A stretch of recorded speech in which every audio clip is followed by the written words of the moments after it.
Negara-negara di Afrika kerap kali dikaitkan dengan kemiskinan, terutama yang berada di kawasan Afrika Tengah.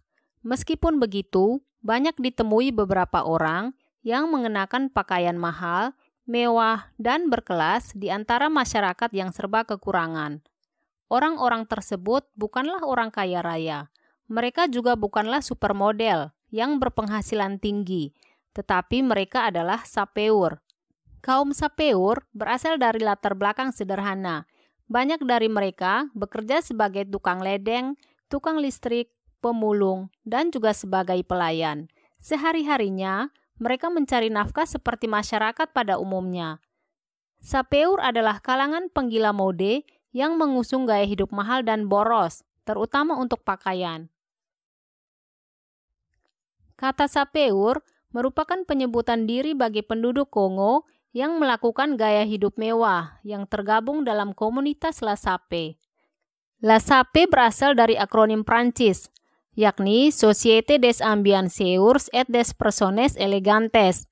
Istilah ini mengacu pada masyarakat Kongo yang dengan bangga mengenakan pakaian elegan dan berwarna-warni, sepatu mewah, aksesoris mahal seperti topi bauler, tongkat, dan juga kacamata hitam.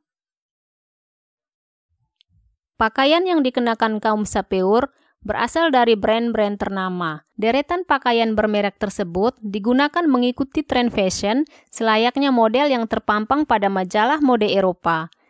Keberadaan La Sape di Kongo tentunya adalah sebuah ironi. Kongo termasuk dalam daftar 10 negara termiskin di dunia. Hampir setengah dari populasi masyarakatnya hidup pada garis kemiskinan. Asal-usul La Sape diyakini bermula di awal abad ke-20, di masa penjajahan Belgia dan Prancis. Gerakan ini dapat ditelusuri kembali ke penolakan Kongo pada tahun 1920-an, ketika para pemuda berusaha untuk mengadopsi dan meniru pakaian Prancis dan Belgia sebagai cara untuk memerangi superioritas kolonial. Pembantu rumah tangga Kongo menolak pakaian bekas majikan mereka dan menjadi konsumen yang menantang, menghabiskan upah bulanan mereka yang sedikit untuk membeli barang-barang mewah dari Paris. La Sape menjadi bentuk halus dari aktivisme sosial, sebuah cara untuk memberontak melawan kondisi ekonomi yang mereka tinggali. Ada juga yang berpendapat bahwa fenomena La Sape dibentuk oleh remaja asal Kongo yang pindah ke Paris, Prancis. Seorang remaja yang bernama Jean-Marc Jeita membentuk perkumpulan imigran muda asal Kongo bernama Aventuriers. Dalam Aventuriers, para remaja meniru cara berpakaian orang Prancis, kemudian dibawa pulang ke kampung halaman. Dengan cara ini, para sapeur di Paris akan terlihat seperti orang sukses saat kembali ke negara asalnya.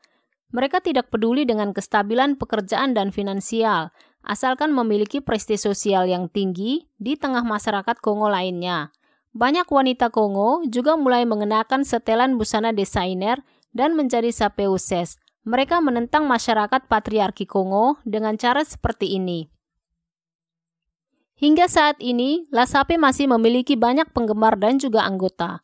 Walau susah makan karena tak punya uang, sapeur tetap mempertahankan gayanya, seakan tak punya beban hidup.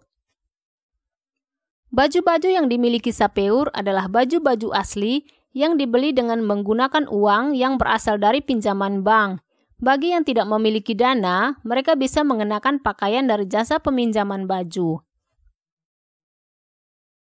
Apabila salah satu di antara mereka ketahuan menggunakan barang tiruan atau barang palsu, maka hal tersebut dianggap sebagai suatu penghinaan.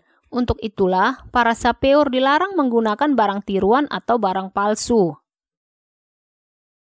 Keuntungan yang didapatkan menjadi penganut La Sape bukanlah uang ataupun barang, melainkan perasaan puas, diakui, dielu-elukan layaknya selebritas, dan juga sebagai sarana memenuhi kepercayaan diri. Karena keunikannya, sebuah media asal Rusia bahkan membuat film dokumenter yang menceritakan tentang La Sape. Film dokumenter ini diperankan sendiri oleh Sapeur yang tergabung dalam komunitas Lasape serta mengambil tempat langsung di Kongo. Melalui karya film tersebut, penonton dapat melihat secara langsung kontrasnya kehidupan yang dimiliki Sapeur saat menjalani Lasape dengan masyarakat sekelilingnya. Bagi kamu yang ingin traveling ke Kongo dan melihat langsung Lasape dan Sapeurnya, kamu bisa berkunjung ke kota Brazzaville, ibu kota negara Kongo, dan bisa juga ke Republik Demokratik Kongo, terutama di kota Kinshasa. Kamu akan mudah menemukan Sapeur pada akhir pekan, acara-acara lokal, dan juga pemakaman. Sapeur dari segala usia berkumpul untuk menari, berbicara, dan bersaing mendapatkan pengakuan sebagai Sapeur berbusana terbaik. Pada hari-hari biasa, Sapeur akan melakukan pekerjaannya seperti biasa, selayaknya masyarakat Kongo pada umumnya.